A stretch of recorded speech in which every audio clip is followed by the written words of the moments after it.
Easton Gallagher grabbed several of the large packs off the back of the plane and tossed them to the stack below. The supplies had finally arrived. They'd come in a few hours later than the personnel. They were doing a joint SEER training, which would include survival and evasion, resistance and escape. But the real reason they were here was the water survival.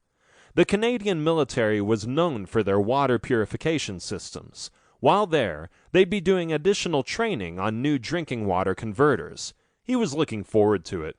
He loved the Canadians, and this country was just too beautiful to ever get tired of.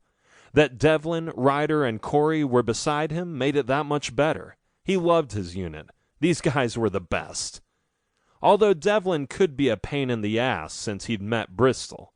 Now that he'd found somebody perfect in his world, he couldn't resist matching up all the others, and that was the last thing Easton wanted. He'd gone that route once, and it ended 1 month before the wedding date. He wasn't trying again. Her reason was valid back then, and he assumed every other woman's would be the same, as nothing in his life had changed. She couldn't take his frequent absences, worrying he might not return. Not to mention, sometimes he was gone for weeks or months at a time. She never knew when he would return, or if he'd come back alive from his dangerous missions. Easton didn't know how Devlin and Bristol would manage it, but Bristol was so wrapped up in her work she might not even notice. He laughed at that. Devlin looked at him sideways. "What the hell's so funny?" Easton shrugged.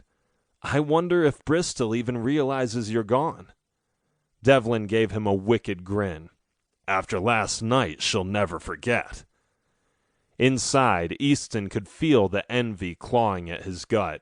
It had been a long time since he had felt that way about anybody. Even knowing he wasn't ready himself, he was still happy for his friend. He grabbed more gear, then carried it down the ramp and added it to the rest. As he turned, Devlin tossed him a bag that shoved him back slightly.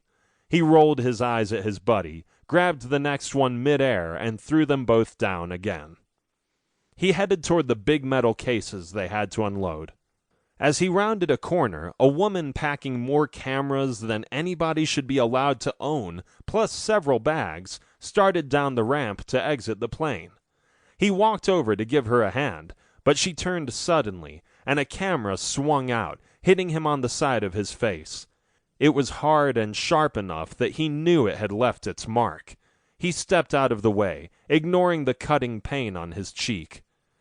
"Oh my goodness, I'm so sorry!" He shook his head. "Ma'am, do you need any help with that?" Her gaze widened. "Ma'am?" She shook her head. "My name is Summer. Summer Jones." She held out her hand, but it was full. Looking awkward for a moment, she shuffled the items to her other hand so she could take his. Instead, he stepped back and motioned for her to go ahead. "Let's get you off the plane."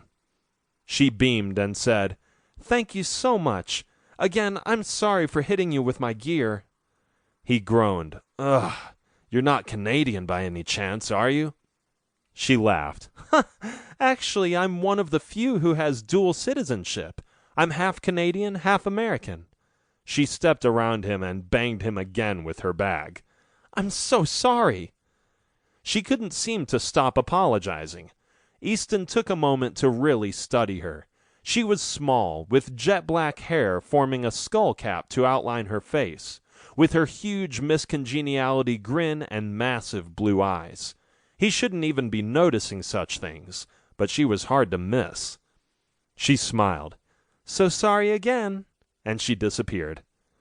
He spun to watch as she raced down the ramp. As he did so, he caught Devlin's eye. "Interesting. She did smack you upside the head to get your attention. Even you should be able to see that sign." Easton glared at his buddy. "Her camera did that. Doesn't count." Devlin's wicked grin flashed again.